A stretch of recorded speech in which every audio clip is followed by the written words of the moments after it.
primary care is an innovative, alternative path to insurance-driven healthcare.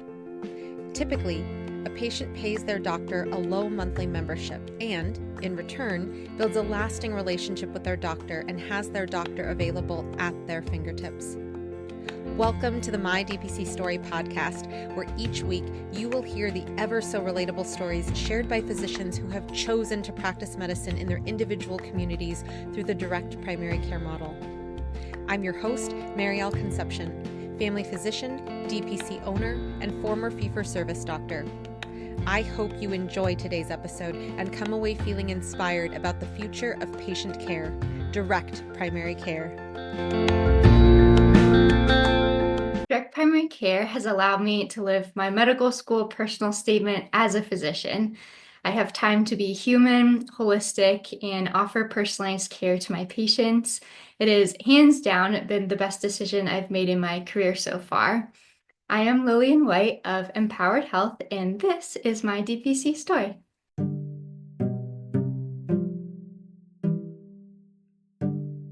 Dr. Lily White was deeply inspired during medical school by the innovative, brilliant, and wholehearted physicians she had the privilege of working with. Their approach to patient care ultimately led her to pursue a career in family medicine and planted the seed for the dream of opening her practice one day. Empowered Health is the realization of that dream. Built on the foundation of years in learning, observation, and mentorship, Dr. White designed her practice to embody the best elements of the physicians who influenced her along the way.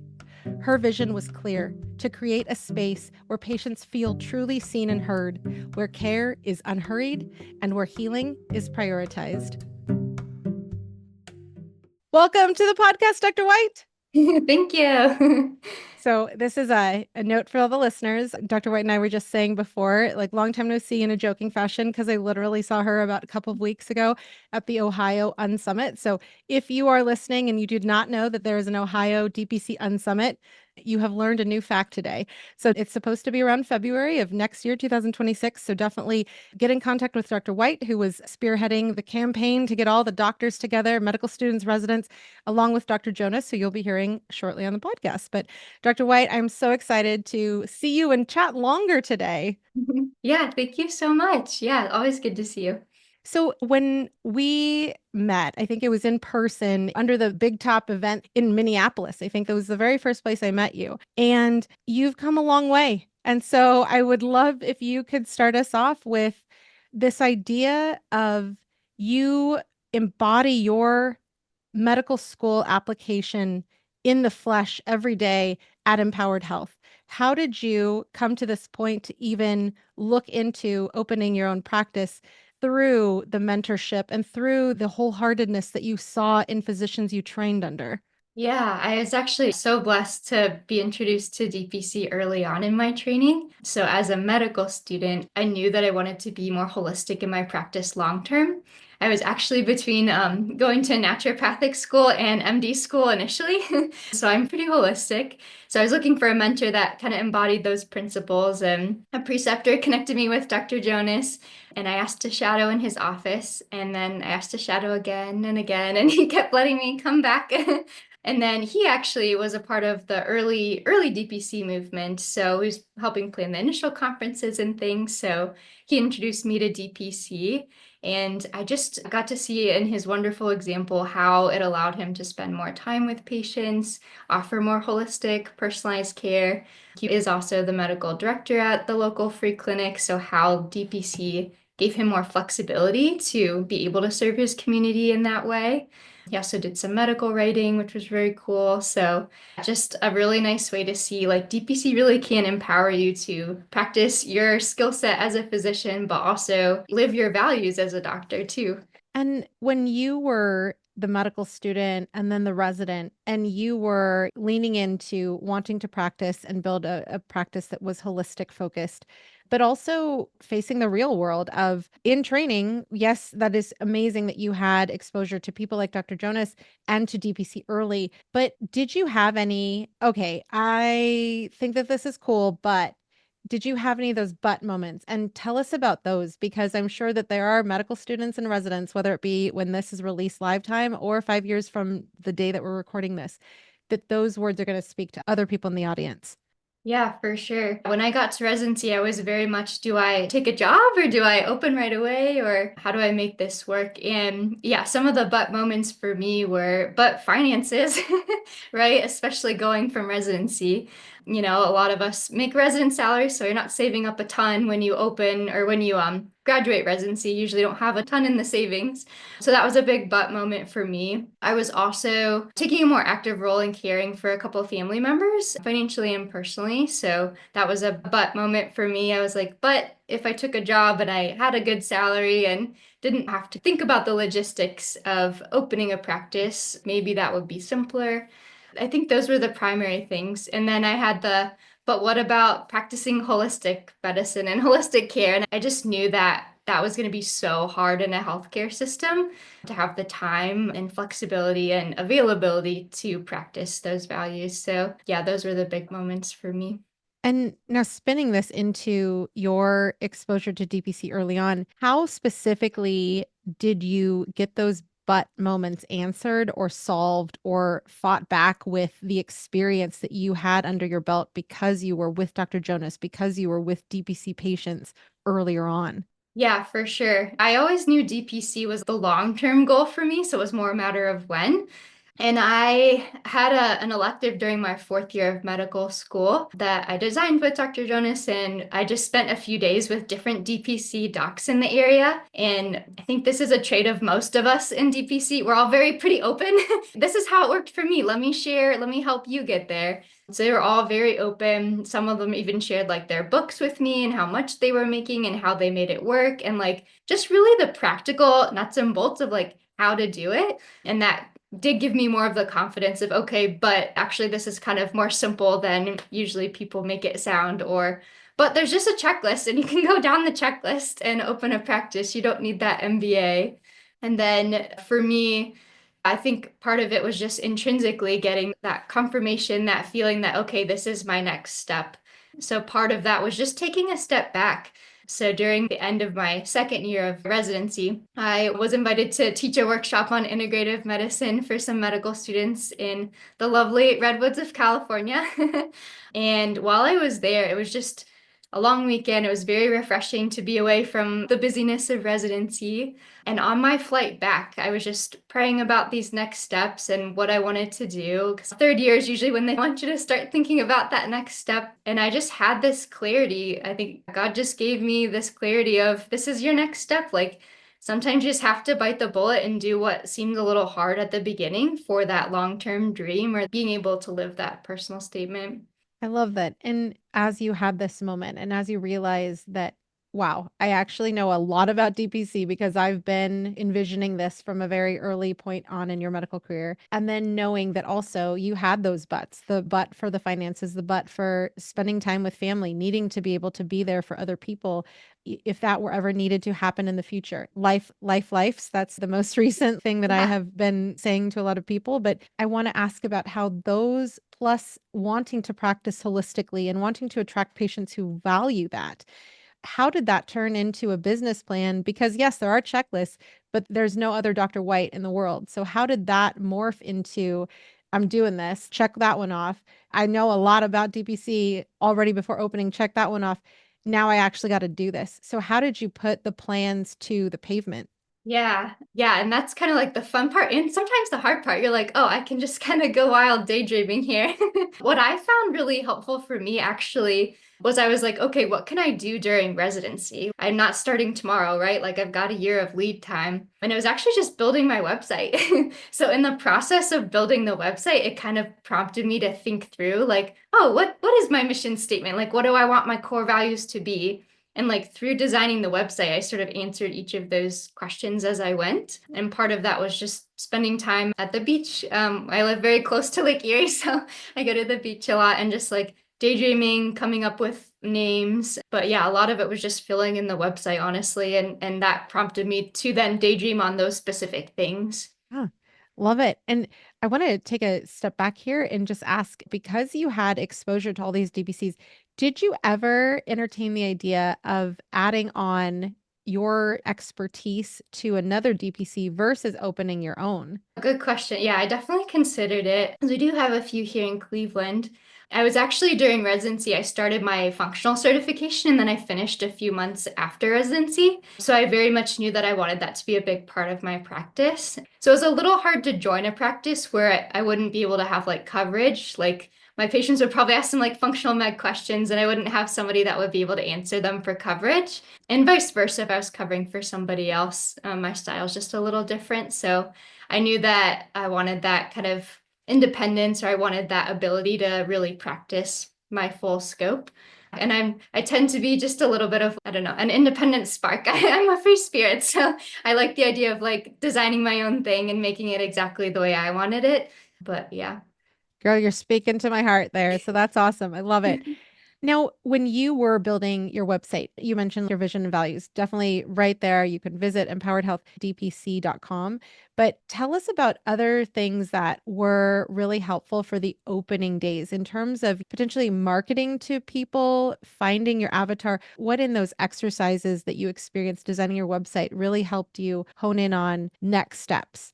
Yeah, part of that was at the beginning, especially with building a network, was like, okay, I'm more holistic focused. I know I'm going to be referring to acupuncture, some more holistic physical therapy, massage, things like that.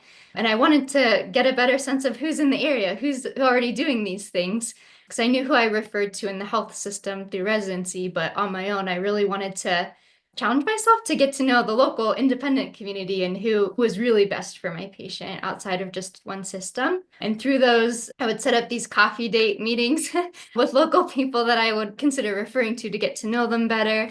I'm also more of an introvert, so those big networking meetings weren't always the most comfortable place. That's not where I thrive, I think. But one-on-one coffee dates, love it. Love getting to really know the person, really getting to know what patients they value or what skills and expertise they really have. So I could have these kind of more curated lists for patients or referral sources. And then it kind of just serendipitously worked out that they got to know me through that. And then they were like, oh, let me refer to you. But yeah, it was very much the other way around at the beginning. So I love that. And it makes me think about you're in this process of DPC, you're doing it, you're actively doing it, but they probably had questions for you too about like, what is the model? And I'm sure that that really helped you in terms of just honing in on how you described your business. So have you changed the way that you describe your business from those coffee chats to now? Because spilling the beans a little bit, like Dr. White's super successful over here in Cleveland area. So before we get to your success financially, as well as just having patience and fulfilling your dream every day, I want to know, how did you describe your practice to these people, and has that changed more recently? yeah. So I think initially I was focusing on describing like the DPC payment model to try and like give people like a structure, like, okay, it's a monthly fee and then these things. But really after, I don't know, after a few months of doing that, it morphed into really describing like, these are my values, this is what I offer. And then, oh, and that's all included in a monthly fee because that allows me to offer these things. So kind of leading up front with, this is what I offer, and then this is how I'm able to offer it is through the DPC model has been very helpful. Amazing. And if somebody's asking about holistic health, functional medicine, how do you describe that for people who they might just assume supplements or something that is not in alignment with what you do as a physician who's trained in these things? So, how would you break down for somebody your mission and vision and values through examples of how you practice differently? I think for me, when I initially went to med school, that was really my vision long term is like combining the best of both worlds, like the best of alternative complementary medicine with more conventional medicine. So that's really how I practice. My initial patient appointment looks a little bit more like a functional med visit. I go through their health timeline, very detailed. But then I'm also asking like the basic family med new patient appointment questions, family history, past surgeries, things like that. So it really is kind of a combination of the two things. My initial appointment is a couple hours to really get to know folks. We don't always need that long, but it's been so nice not to be rushed. And then follow-ups, I block off an hour again just to have more time for that personalized care. And yeah, some of it looks like supplements, but a lot of it just looks like weaving in lifestyle changes or other complementary therapies that I refer to, like acupuncture, etc. But functional medicine, really at its heart, is root cause medicine. So someone has IBS, but what's contributing to that? What's causing it? Is it more psychological stress? Do they have post-infectious IBS? Is there another nervous system issue playing a role, infections, things like that? But yeah, it's really fun. It gets very detailed, and it's been really, really just lovely to see patients healing. And I just think it's lovely too that patients learn that there are physicians who are harnessing, just like you are, all of these ways to deliver and personalize care. And I've been reading a lot about on social media that people are like, oh, if you follow this person, fancy that they're selling you supplements at the end of their rant on red dye or whatever the fad is. But I really love that you have a community that you were building a relationship with, a community that also is starting to refer patients to you, but also that your community has your practice and your expertise as a physician who is also doing non-Western medicine ways intertwined with medicine in the Western sense. And for the price of a DPC membership, like amazing. And so this is where I think it really did not surprise me when you spoke at the Unsummit about your financial success. So can you tell us, because that was one of your butts, how did you mindfully keep track of your dollars and cents, your P&L, as you were growing so that you were growing strategically versus, oh, I could offer this one-off service, or I could offer a personalized supplement or package services? How did you examine your practice financially as you've gotten to this point? Yeah, initially I had a lot of pricing is probably one of the hardest things. Yeah, at the beginning, I very much looked to see, okay, what do the local DPC docs price at? Some of them were a little higher, some were a little lower. Just being out of residency and kind of wanting to build my confidence a little bit, I was like, I'm going to charge a little lower. Some of the higher prices just felt like too much for me at the beginning, so I started a little lower. But then I realized after a few months, I was like, oh, this is a real like value I'm offering to patients. I'm spending good time with them. Like I felt more confident in what I had to offer people.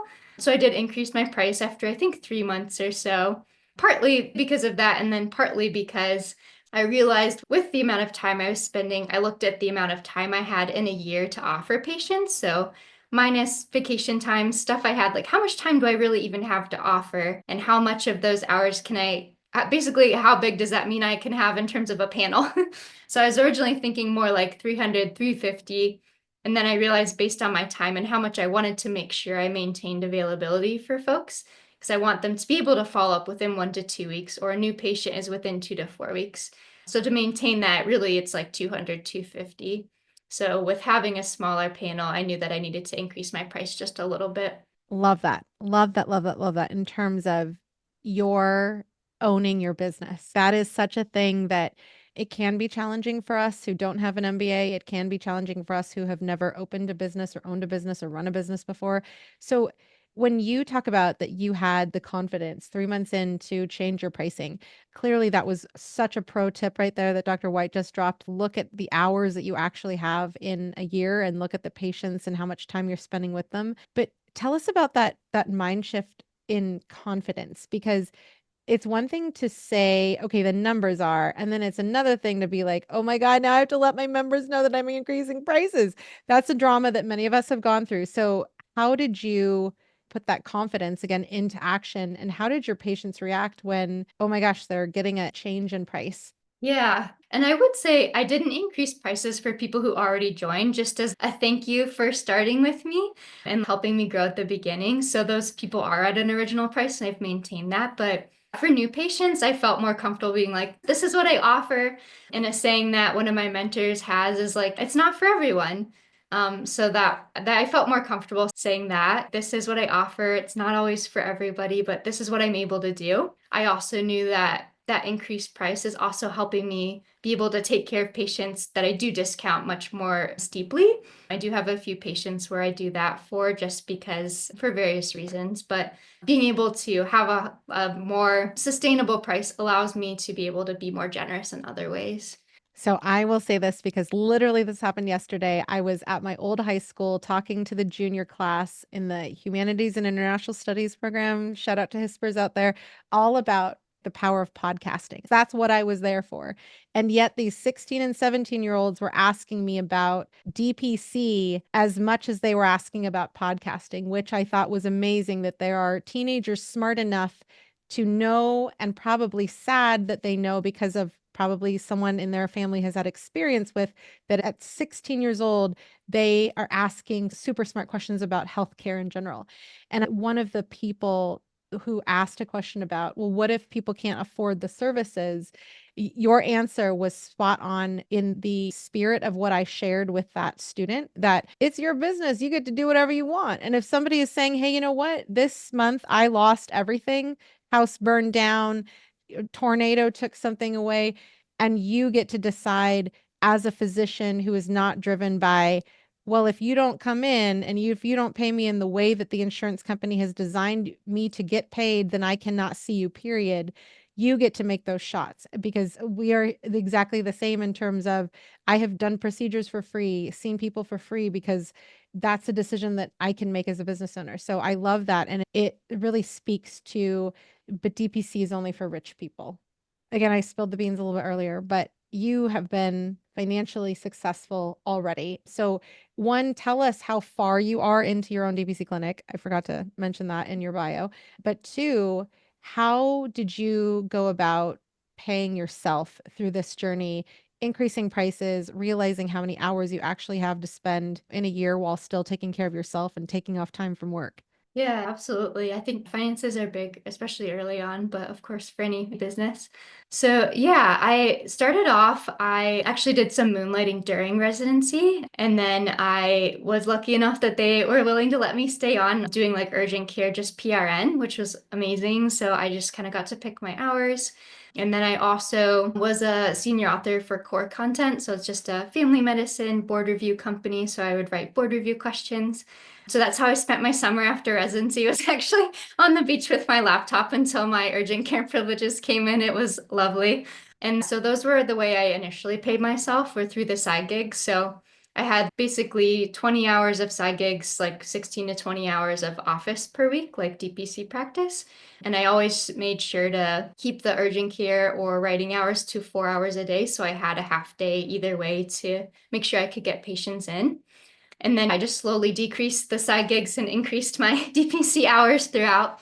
And so I've been open since October 2023. So this is about not quite 18 months since then, since I've been open. And then a couple months after I opened, so in December, end of December, I broke even, which is really nice.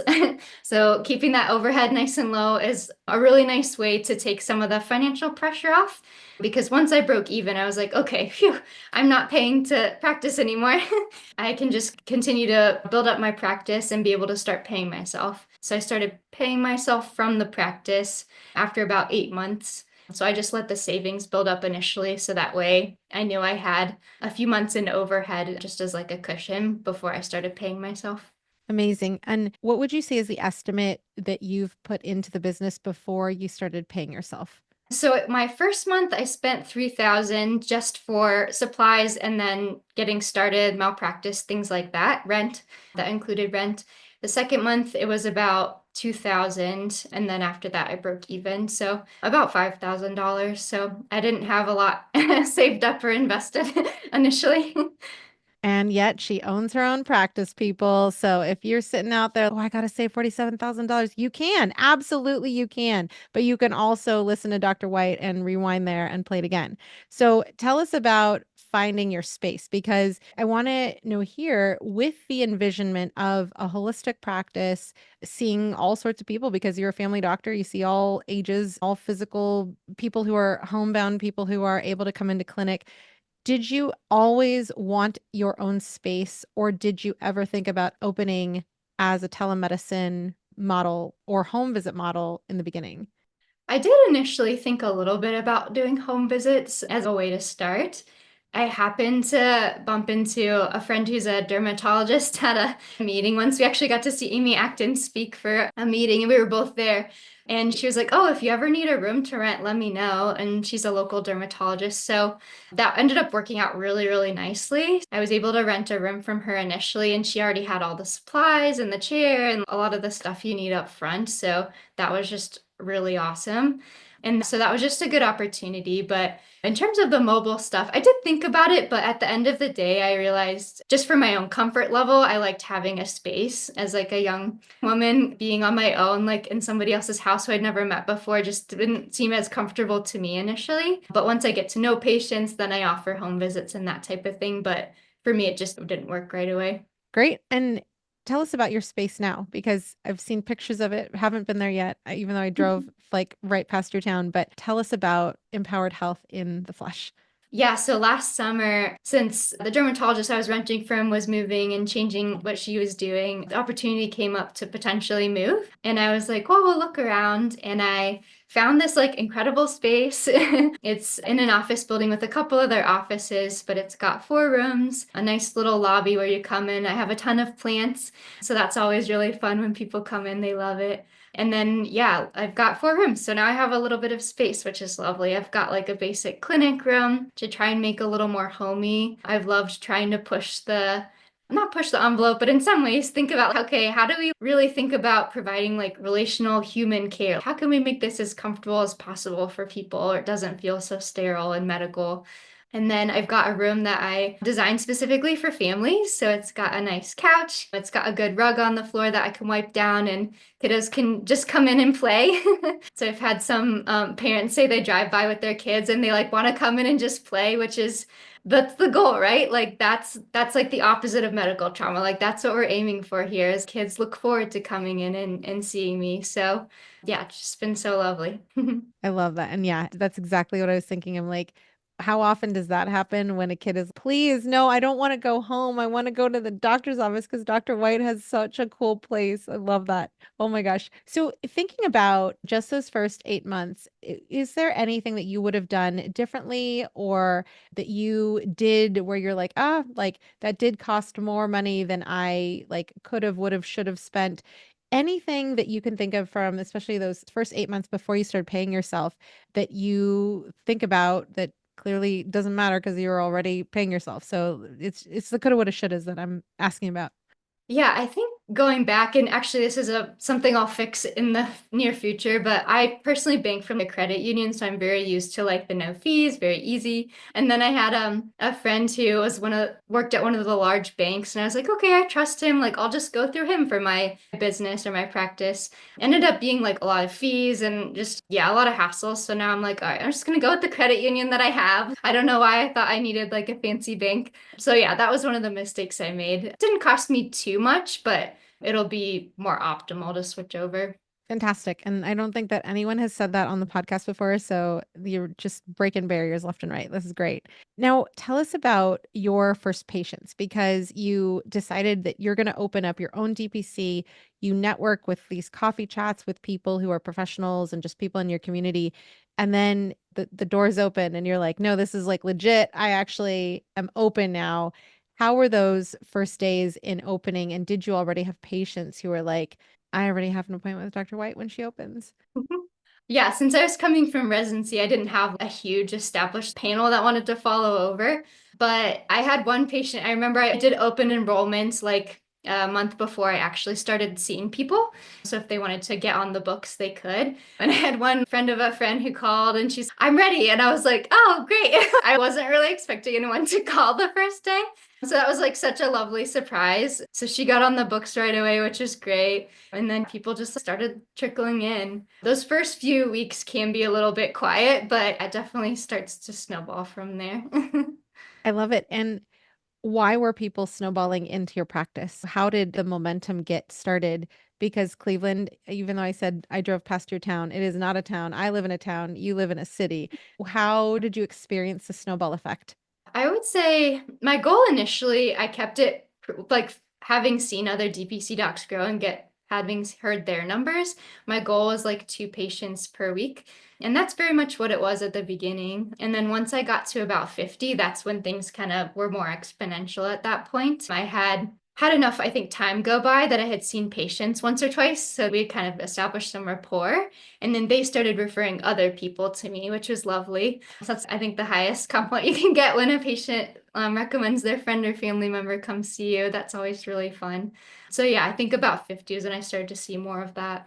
That's awesome. And Was there anything in particular, like their own sales pitch about your practice that you kept finding people, like when you had the patient that they referred to you and they became a patient at Empowered Health, did those new patients say, "Oh yeah, the reason I joined was because of this"? Did you hear something that was like said over and over and over about you as a doctor and your practice?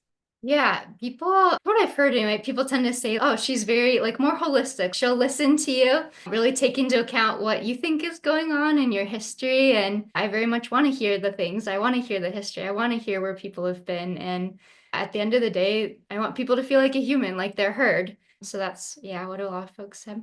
And again, what compliments those are to have people who you might not even know who are putting their trust in you to be a physician based on the word of mouth that they've heard from your other patients. So that's wonderful. How else have you marketed your practice in your community? One of the fun ways, I've done this a few times, like some community talks. I wouldn't say this brought in a ton of patients, but it was fun for me. But also, it helped get the word out about me in the community, just to build rapport with the community or my name so people knew who I was. I'm not just like this random doc on their own doing this thing. So it was really fun. I did the talk on sleep for the local senior center. One guy in the middle fell asleep at one point, and I was like, yes. And then I did a talk on well being for the new year for a local CrossFit group. That was really fun too. And that's very much, I think, as family docs, like we love being in the community. So that was also just fun for me. I love this, and it perfectly dovetails into my next question because with all of the time that you have as a DPC doctor that you calculated in terms of number of patients you're going to see, maintaining the quality that you have, you're still able to do other things. And I think back to the Dr. White who was very cognizant, like when you were helping other people physically as well as financially, that can happen again at any point in your DPC and you never even see it coming sometimes, but you are able to spend your time outside of seeing patients doing things like you are a contributing editor. Yeah, she's the editor of American Family Physician. So for the family physicians out there, you can picture it, that maroon logo, AFP on it, but tell us about how did you even get involved in that and what part of your cup does it fill? That's been such a lovely part of DPC is having the flexibility to do these other things that I enjoy too. So when I was a resident, I ended up applying for becoming a resident rep for the AFP, and that was like an incredible experience during my second year of residency.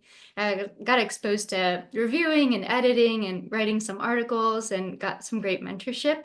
And then I had written a couple of blogs for them during that time. And then a little randomly, they reached out to me, I think it was last summer, and asked if I wanted to help write the blog. And I was like, yes, absolutely. I was so happy. So, yeah, that's kind of how I got involved with that. Yeah, I love it. And I picture you in these community chats, but I picture this as a different way of doing that community chat because it's to your peers and it's also providing a voice of an independent physician in a profession where most of us are employed. So I really love that. Can you talk to us about how that has helped you in terms of your own community, but also on the national side of things to speak to physician autonomy? Yeah, I think as physicians, when so many of us have become employed, we've got that other person in the room with us and the patient. We've got the employer, the business admin, so many other people in the room, so to speak, that you don't see. But that really plays a role in terms of how physicians are able to care for their patients and what they recommend. And I think we really need to get back to it's a doctor and a patient in the room, and other people shouldn't be having a say on how we care for patients as much as possible. And that's really the direct of direct primary care. So I love making that such a part of DPC and advocating for physicians to be physicians and be able to do what they think is best for the patient. Amazing. And I wonder, in terms of this time in medicine, when you are a contributing editor to this national platform, and we see physicians in medical school, in residency, in attending positions, open in their own private practice for 20 plus years, wanting to know about DPC. I'm wondering what trends do you see that people are wanting more information about specifically? Is that how do you do this financially? What are you seeing from your end that is helping other people understand that this is not bougie medicine, that this is not just for rich people, and this is actually coming to communities, rural, urban, et cetera, all over the nation? I think a lot of it starts with even med students. I'm actually talking with a local med school tomorrow about DPC. So they're definitely leading the charge early on. And I'm actually working with Dr. Kenneth Q actually on writing an article about how to start your own DPC practice after residency for one of the big family med journals. So that'll come out probably in a few months. But yeah, we're making our way out there. I love that. And especially not necessarily knowing where insurance is going to go when it comes to the federal programs. I think that we're having more and more people lean into, but my patients still deserve care. I can't either practice under the duress of seeing more people per hour. And I also want to do what I did, like you said, just be a doctor, like I went to doctor school to do. So that's amazing. I'm super excited. So keep us posted on when that comes out. And so now when it comes to educating others, I highlighted this at the beginning of the interview, but you have been instrumental in continuing. You're this group of Ohio doctors taking the baton and passing it on, but you were very instrumental in this year's Ohio DPC Unsummit. So tell us about the Unsummit in terms of its goals, because this was the 11th year. It's been going on longer than the DPC Summit nationally. What are its goals and how important is it to maintain an Ohio state focused summit for the people who are in your state community? I think state involvement is huge, right? Part of that is just logistically, state laws vary. So it's really nice to have other docs who are familiar with what your state requirements are. But also, DPC is really such a grassroots movement still. There's so much of really learning how to open a practice and support for starting a practice comes from the docs around you who are going to help you with covering with call or figuring out how you get supplies or the spender that's in your area. So, really having those local physicians and mentors is really key, I think. I love that. I completely agree with you 100%. We were so inspired in California, specifically Dr. James Gore and myself, with what you guys were doing. We're having our first California focused summit in June. And so I think it does speak to that we need to know how to do these things within our own states while the movement grows on a national level. I want to ask you specifically because you were in the know about DPC as a medical student in residency. And now there's other people who there was a medical student, there was residents there at this year's Unsummit. How do you think that feeds the pipeline of family medicine? And I ask about family medicine just because you and I are family doctors, but clearly it impacts other specialties as well. But this is really coming from the myth that like, oh, there's already a physician shortage and DPC is contributing to that. For sure. Yeah, I'm actually on the board for the Ohio Academy of Family Physician Foundation, and that's like our goal is how do we get more students involved in family medicine and going into family medicine? And really, I think DPC is such a huge part of that. Even for me, when I was a med student, seeing that you can practice family medicine in a way that's sustainable, you can spend time with people, you can be that kind of good old-fashioned family doc. What students are seeing now, the like 20 patients a day have time to address one thing and then you got to reschedule, or they don't see sick visits, it's urgent care. That's not full scope family medicine. I don't want to practice that, so why would a student? I can't encourage a student to go into that. So I think DPC is a huge part of how do we encourage people to practice family medicine. When people see that they're able to do this, it's way, way more attractive, I think.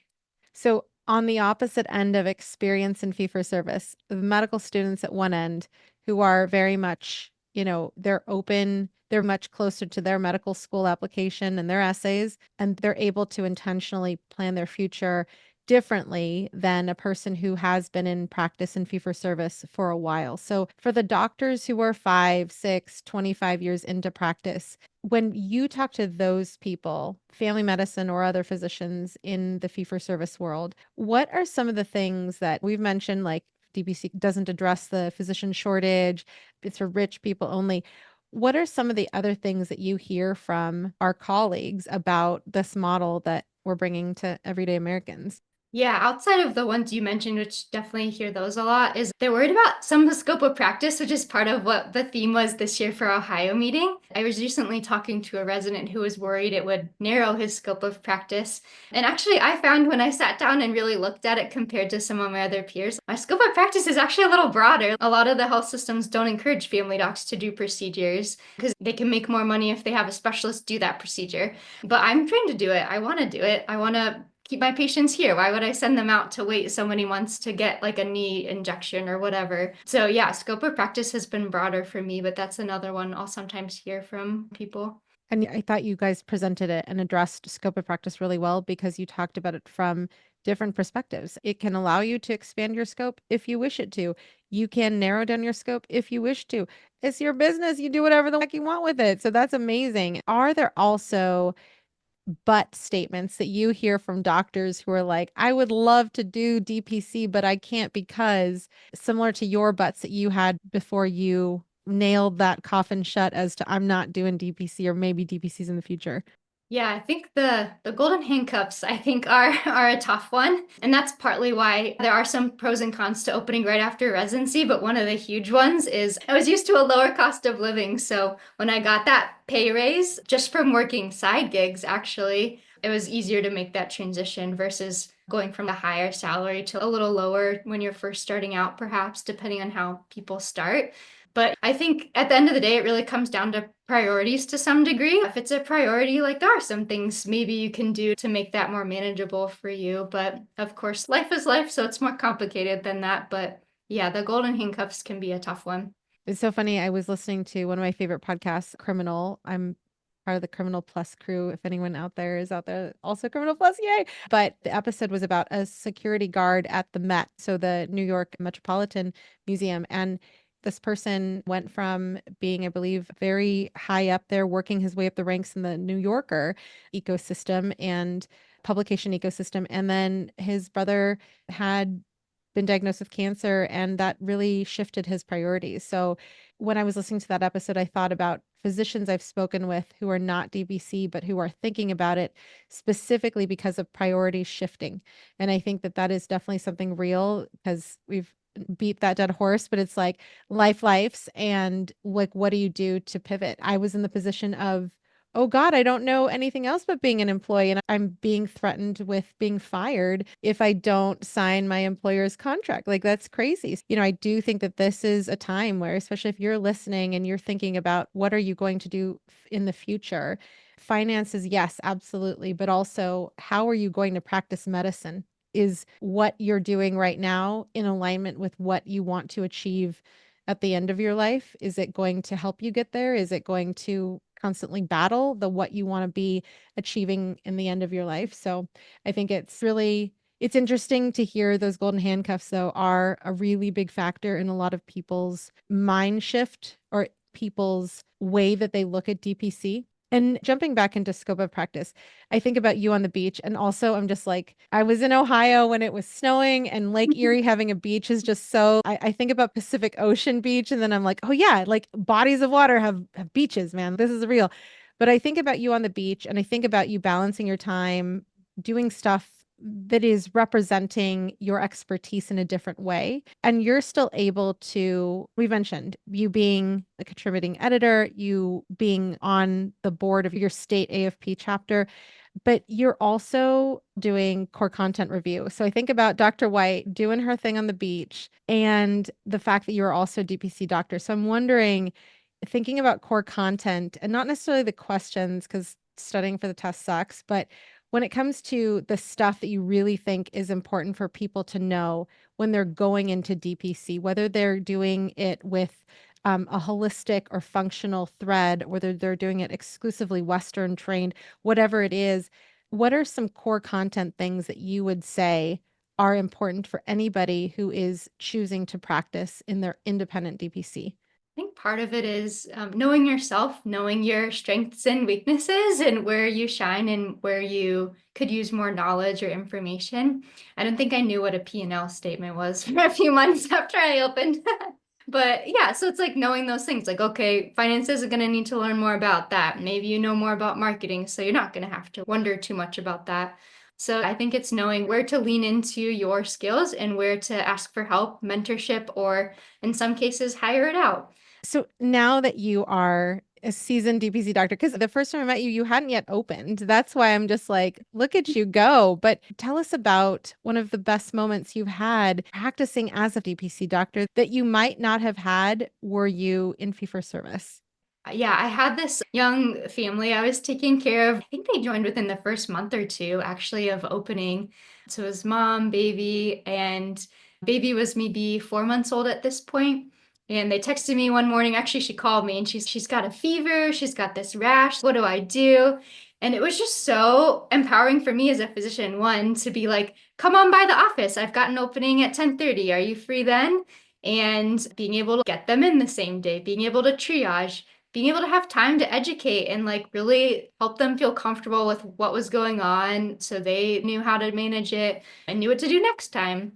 And just the satisfaction that comes with that. And then the next day being able to text and be like, hey, how's the rash doing? Just so much continuity of care there, so much personalized care there. Just felt like I was very much in my zone as a doctor. And that was within just the first few months of opening. So I was like, that feeling of, yes, this is what I wanted to do. And I'm like, it's happening. It's a thing. It was very cool. I love that. And talk to us about one of your toughest days in DPC.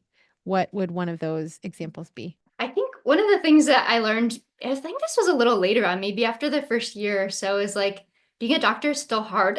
DPC definitely makes it easier to be a family doc, but some days it's still tough when you have a particularly complicated patient come in and you don't know what's going on. And maybe there also some emotional turmoil going on there for the patient that you're helping manage. So, yeah, definitely, it's still hard to be a doc on some days.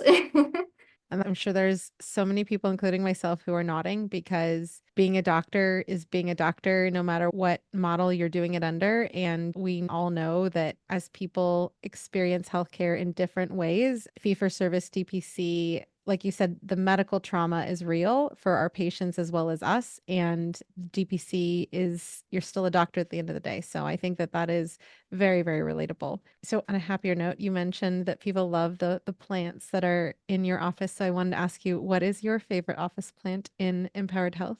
I love that. I had another open house after a year to kind of celebrate moving to the new office space. And it was fun because I had my current patients coming for this one. And one of my patients had grown this pancake plant, which was so thoughtful and kind. So they knew I loved plants. So they brought me this little pancake plant, which is doing very well, but I had never seen one before. So it was very thoughtful. I love that. And because you love to spend so much time at the beach, what is your to-go beach bag slash set of equipment that you take when you go and work on the beach and get paid while you're doing Love it. Yeah, one of my friends got me a nice yoga mat that's actually a towel. So that's usually my thing that I kind of lay out. And then I always bring a bunch of fruit with me just to have for a good snack because the beach is nice, but a snack makes it better.